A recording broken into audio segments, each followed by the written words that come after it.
Bonjour à tous, bienvenue sur la chaîne Intercession des Nations. Aujourd'hui, nous allons discuter d'un sujet important pour de nombreuses personnes, la foi dans la vie des chrétiens.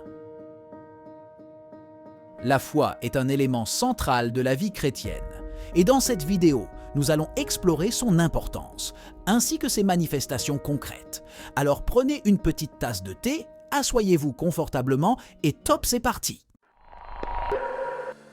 La foi est une ferme assurance des choses qu'on espère, une démonstration de celles que l'on ne voit pas. La foi est la confiance et la croyance en Dieu, en Jésus-Christ et en leurs enseignements. Ainsi, la foi est un engagement profond qui influence tous les aspects de votre vie. Il s'agit non seulement de croire en Dieu, mais aussi de mettre sa confiance en lui et sa parole. Dans le livre d'Hébreux 11 au verset 6, la Bible dit que sans la foi, il est impossible de plaire à Dieu. En fait, sans la foi, vous ne pouvez pas marcher avec Dieu. Croire qu'il existe un être suprême qui crée le ciel et la terre est une chose. Croire et avoir confiance en lui pour gouverner est une autre chose. C'est là que votre foi entre en jeu. La réponse, quand vous affrontez les épreuves et les tribulations de la vie, demeure dans la confiance en Dieu pour vous amener au plus haut de vie. La foi est la force active qui trace une ligne de démarcation entre succès et l'échec. Nous avons de bonnes raisons de croire que notre marche avec Dieu en Christ nous donne une armature vitale et une peau dure comme protection lorsque les situations difficiles arrivent. La personne mature a la tête froide et la stabilité pour rester calme et maître d'elle-même. Elle n'est jamais anxieuse. Pourtant, beaucoup de gens s'inquiètent et paniquent lorsqu'elles rencontrent des difficultés. D'où l'adage « Quand les choses deviennent dures, seuls les durs avancent ». Chaque minute qui passe est une question de vie ou de mort par une personne déchirée par les conflits d'une situation difficile. Satan n'arrête pas de frapper à chaque porte, brisant les vitres pour entrer. Pouvez-vous résister à l'assaut? Alors que vous regardez cette vidéo quelque part, une famille est au bord d'un problème, d'une catastrophe ou un changement soudain dans les affaires, ce qui aura des répercussions sur leur mariage et une influence négative sur leurs enfants et leurs amis. Bien que beaucoup de personnes tâtonnent dans l'obscurité et sont surmontées par les circonstances de la vie, nous, chrétiens, pouvons être assurés que chaque problème que nous rencontrons contient la semence de la solution de Dieu. Le Seigneur n'y a-t-il pas dit dans Jérémie 33 au verset 3 « Invoque-moi, et je te répondrai. Je t'annoncerai de grandes choses, des choses cachées que tu ne connais pas. » Cela peine de voir des milliers de personnes, et même de nombreux des chrétiens pieux, se résigner à leur destinée. Je sais que par le sang de Jésus, il y a pouvoir de vaincre la maladie, la pauvreté et tant de problèmes qui assaillent tant de personnes dans notre monde aujourd'hui. Il est important pour tout chrétien de marcher par la foi. En effet, aucune force, démon ou pouvoir des ténèbres ne peut arrêter une personne qui a foi en Dieu à travers le Jésus-Christ qui vint. Quelle que soit votre situation ou votre circonstance, fixez vos yeux par la foi sur le Seigneur, continuez à regarder à lui jusqu'à ce que la marée tourne en votre faveur.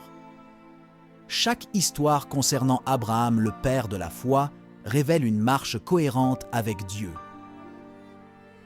Et ce n'est pas par exagération qu'on l'appelle le père de notre foi, comme Abraham l'a découvert. La foi signifie s'approcher de Dieu avec une confiance ferme, de l'humilité et de la soumission, tout en demandant la bénédiction nécessaire pour réaliser le but qu'il a pour nous. Ce genre de foi est la clé d'une abondance de bénédictions, de plus grandes bénédictions que nous ne pourrons imaginer. Dieu a béni Abraham au-delà de toute mesure, sa main, ses serviteurs, son bétail et tout ce qu'il possédait ont été pris en charge par les mains aimantes de Dieu. De nombreux chrétiens manquent un point important concernant le père Abraham, son obéissance et sa foi. Abraham était conscient de Dieu en tout temps et restait constamment soumis à lui et sa volonté divine. Abraham était un grand homme de foi et d'obéissance. Ces deux grands principes contrôlaient en sa vie. Je vais vous relater le témoignage d'un homme ayant une femme et des enfants. C'était une nuit heureuse. La famille de cet homme était allée au lit bien portant et fort. Il dit bonsoir à ses enfants et lui firent signe de la main et fermèrent les portes. C'est souvent les genres d'atmosphère paisible que le diable tente de renverser. Mais Dieu est de notre côté, il dispersera l'ennemi en notre présence. Le lendemain matin, alors qu'il regardait le balcon, la parole de Dieu lui traversa l'esprit. L'obscurité couverte de rosée se dispersait. Il écoutait les chants mélodieux des oiseaux matinaux. Il était temps pour sa famille et lui de se préparer pour leur dévolution chrétienne. Tandis que sa femme marchait à une petite distance devant lui, il remarquait ce qui lui semblait être une légère erreur de calcul dans ses pas, avant même qu'il puisse se demander quel était le problème. Il vit à sa femme rater à nouveau un pas et cogner au tapis un bruit sourd.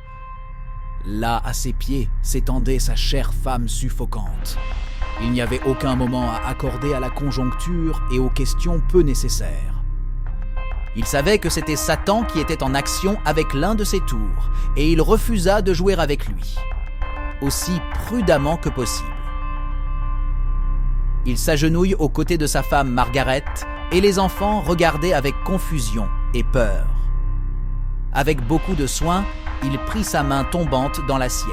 Puis il remarquait un changement soudain dans son visage, elle clignant des yeux inconsciemment. Il dit lentement « Margaret, qu'est-ce qu'il y a? Comment te sens-tu » À plusieurs reprises, il sentait son pouls. D'innombrables pensées ont traversé son esprit. En un clin d'œil, la main de sa femme devint molle et froide de sueur. Il n'avait pas besoin d'un expert médical pour se dire qu'un compte à rebours progressif avait commencé et chaque minute comptait pour la vie ou la mort. Il s'est décidé, selon la parole infaillible de Dieu, à ne prendre non pour réponse. Les situations difficiles sont bien sûr pleines de peur, mais elles sont aussi chargées de foi. Vous pouvez vous sortir des situations compliquées si vous restez ferme sur le roc solide qu'est Jésus-Christ. Sa parole dit qu'en son nom, ceux qui croient en lui chasseront les démons et apporteront la santé aux malades et aux souffrants. Il savait qu'il avait autorité sur chaque plan de Satan, et à ce moment-là, une foule d'autres écritures lui venaient à l'esprit. Il resta ferme. Alors qu'il regardait le visage de sa femme et de ses enfants, ses yeux se sont remplis de larmes. Sa femme, Margaret, était morte. Il appela Dieu. Il cria comme jamais auparavant. Il renvoya ses enfants dans leur chambre pour prier.